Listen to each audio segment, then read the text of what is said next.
Oh, sorry, people. Welcome, ladies and gentlemen, boys and girls, dogs and cats, elephants, zebras, gypsies, and the sheep.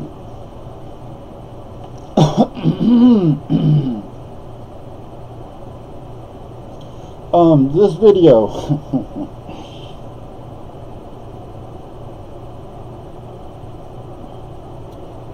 Okay, I already told my wife what I want for Christmas, but now I'm going to tell the world what I want for Christmas. What I really like, and what's more practical are two different things. So I'm just going to deal with the practical here.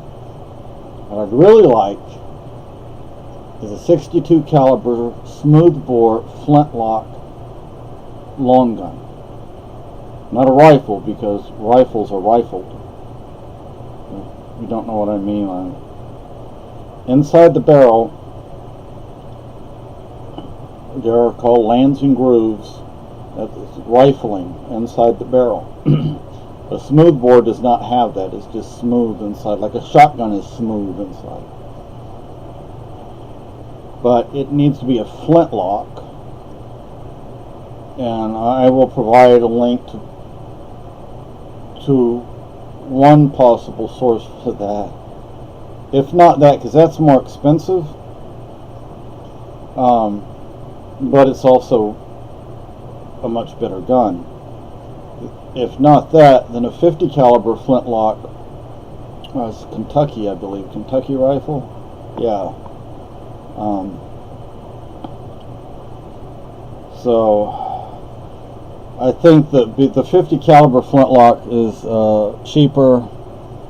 What I was thinking was I'd pay half and she could pay half, and then I could get it. The problem is her birthday is in December.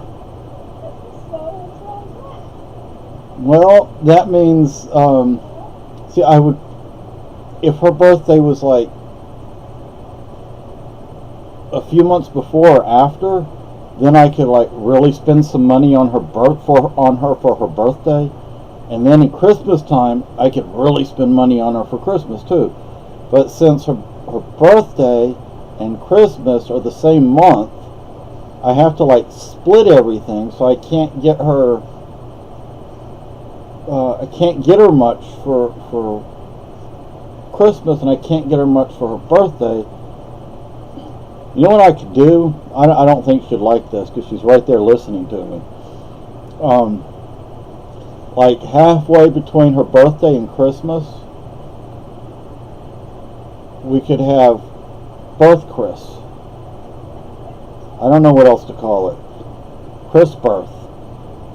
And I could take her out for a nice meal and give her Chris birth presents. That way I'm still spending the same amount of money on her. No, because see, that's just one celebration, not two. Yeah? What? No, you don't. No, she actually doesn't really ask for anything.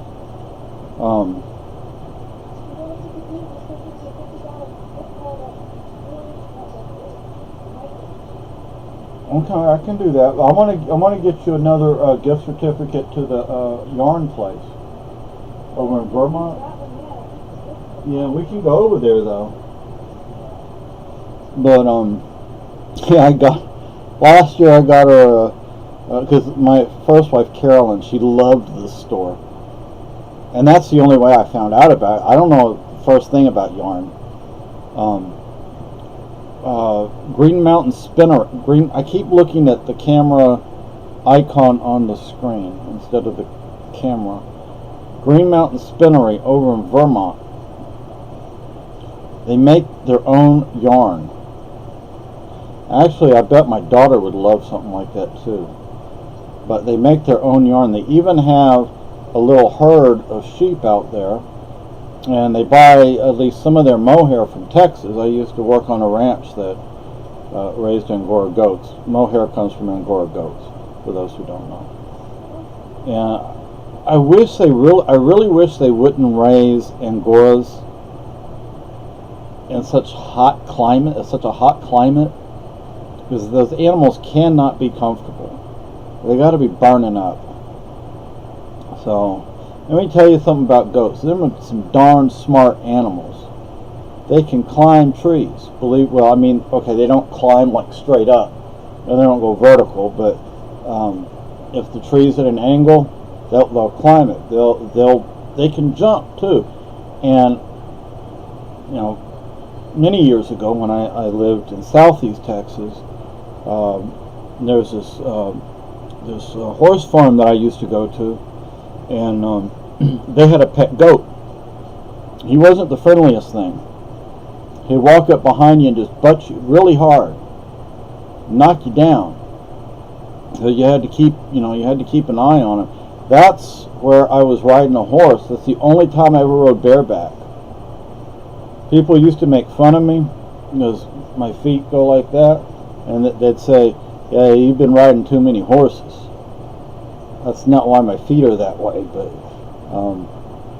yeah, I got on this horse bareback and it reared up on me. I didn't did I go? No, I didn't go off. I mean, he didn't buck me, but it was scary. I was a kid, and I rode a lot back then. My grandparents in Hempstead, they had horses. I used to ride out there a lot. So I was used to riding horses, but with a saddle. When you're on a saddle, you put your feet in the stirrups, you have the horn you can hold on to, you have the reins. Of course, you don't want to pull back on the reins. I made that mistake when I was even younger on Okinawa. I went to Kadena Riding Academy, and I watched the cowboy movies, and TV shows, Roy Rogers and things like that, and so the way they would show them on the TV, they're like, "Whoa, Nelly, whoa," and they pull back on the reins. Well, the way they show them on the TV in the movies, they're really yanking back on the reins. Well, that's not what you do. You don't have to do that. It's like you just a snug or a good turn here, a good turn there. You don't have to like yank. And what happened was, the horse won't stop. What? The horse won't stop. Well, that's true. The horse went to turn around to bite me. Well, I yanked back on those reins, and the thing is, I was so small that he couldn't reach me. So thankfully, otherwise he would have bit me. Once my sister got kicked by a horse, and she was at a summer camp, and the horse, because she walked up behind it and she didn't let it know, and it startled the horse. She startled the horse and it kicked her. It just grazed her, but still it kicked her. And you don't want to do that. That's why you always you make a noise, or you pat the horse on the rump or something to let him know you're going to walk behind him. Because getting kicked by a horse is not something you want to do. Huh? Oh gosh, hon, that must hurt. Huh? Wow. See, and I used to work on ranches and farms, and none of that stuff happened to me. I'm like, if you didn't hear her, she's been bit, stepped, and bucked. So, my goodness. But anyway, yeah. So that's all I want for Christmas, or my birthday. Doesn't matter. Is either the 62 caliber, which is a 20 gauge, or a 50 caliber flintlock long gun. I would much prefer the 62 caliber. It is far more versatile. Now, I don't hunt, so I'm not going to go out and hunt. I do target shoot, although it's been a while. Okay, here's the deal about me. Okay, I've been wanting to go. I have been wanting to go out into the woods. Just go. If you don't understand what I mean by that, I mean just go. And however long I'm out there is however long I'm out there. I don't have to follow no trails or nothing like that. As a kid, I didn't follow no trails. I just went walking in the woods. What I was lucky about is I never had them wild hogs come up after me, and we had them in places I lived too. And I heard telltale about them, but I never had to deal with it. I saw them, but they never came after me. And I heard of folks being treed by them. I heard of folks who would, they'd be out hunting, and these hogs would come up after them, and somehow they'd shoot off the hind legs, and the hogs are still trying to get them. They're mean, and now we have them up here. It's crazy, and we even have some around this area too. So it's like, yeah, we do. And the problem up here is, like, you have to understand our hunting laws up here. If your land is not posted, people are allowed to go on your land. Of course, it's not good etiquette to just show up on somebody's property. If their land's not posted, you should go and ask the person if you can hunt. Again, I don't hunt, but I'm just saying. And I believe in Maine it's the same way, because I saw on what is it called, Northwoods Law. It's not a show I watch, but were you watching? Either you or Carolyn were watching it. I think Carolyn was watching it.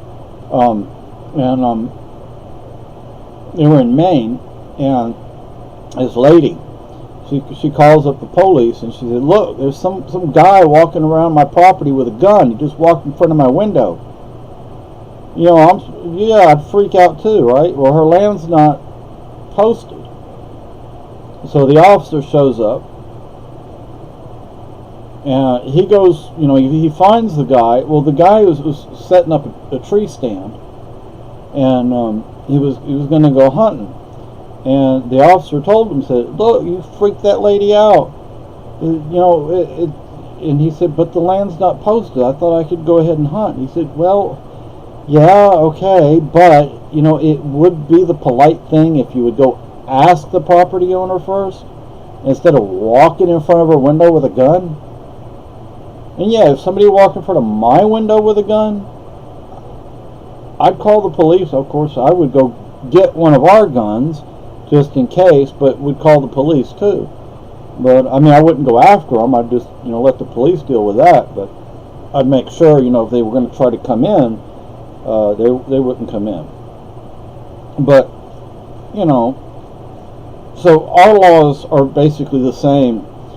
In New Hampshire, you can hunt on land that's not posted, but most people post their land. And even if I was a hunter, I wouldn't do that. I would ask, because I know enough people here that I'm sure I could find somebody who would let me hunt on their land.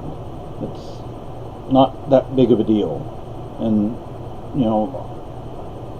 I know a lot of people I don't know, but a lot of people around here know who I am. Yeah, believe me, a lot of people know who I am around here, which isn't a bad thing. I said in another video, I called the police today for, I'm not going to say why, but it was a serious issue.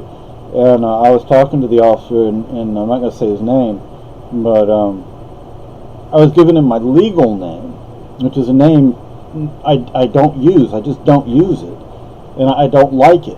And that's Boo playing with a box. And I said, "But my name is Seamus." And he said, "Oh yeah, Seamus, I know you, yeah." So anyway. Anyway, what I think I was trying to get to, because I go off on tangents, is I just want to go walking into the woods and just keep walking. Now, I'm not going to go trespassing if somebody's property is, marked. I mean, if it's do not trespass, but if it's posted, I'm not gonna trespass. I just go walking in the woods. There are plenty of places up here I can do that. just around here I can do it. But I mean, I could go up to the national forest and just go walking for days and weeks, months maybe. Of course, I don't think the wife would appreciate me gone for months or weeks, but now it would be good, of course, being out there, because we have bear, we have mountain lion, we do have them hogs. Now, who's going to feed them hogs? So, I mean, we have the wild hogs. I'm not too worried about domesticated hogs that are penned up. Dealt with them. They can be mean, though. I dealt with this here sow once. She was mean. Huh? Yeah. And she was mean. She thought we were going after the piglets.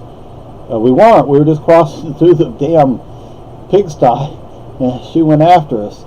Me and this other kid. And but then the hog that they had.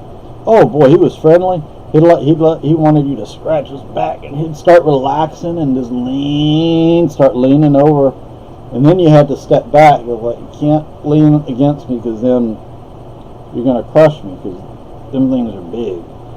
At a county fair once, I saw this here hog. It was the prize-winning hog, and then a while later, I was walking through the exhibit hall, and I saw the ham. The ham. I don't know how. And I'm like, excuse me, but that's all you're getting from this here hog? It's just that ham? That's a waste. That was a huge hog, huge. And all you get is this here little ham. But that's all they put up. Because you can eat the pig, the feet, and this little boy right here would love to do something like that, wouldn't you, John? Yeah. You'd go hunting. You go hunting the piglets. But anyway, so yeah, if anybody is interested, like I said, I'd really prefer a 20 gauge or 62 caliber smoothbore flintlock. I do. It needs to be a flintlock, because my persona is 1750s, French and Indian War, long hunter, scout, guide. I basically live free out in the woods with the Abenaki. That's what? Oh, okay. Lucky's up, so I got to take him out. Anyway, I will share links. So have a great day. Bye.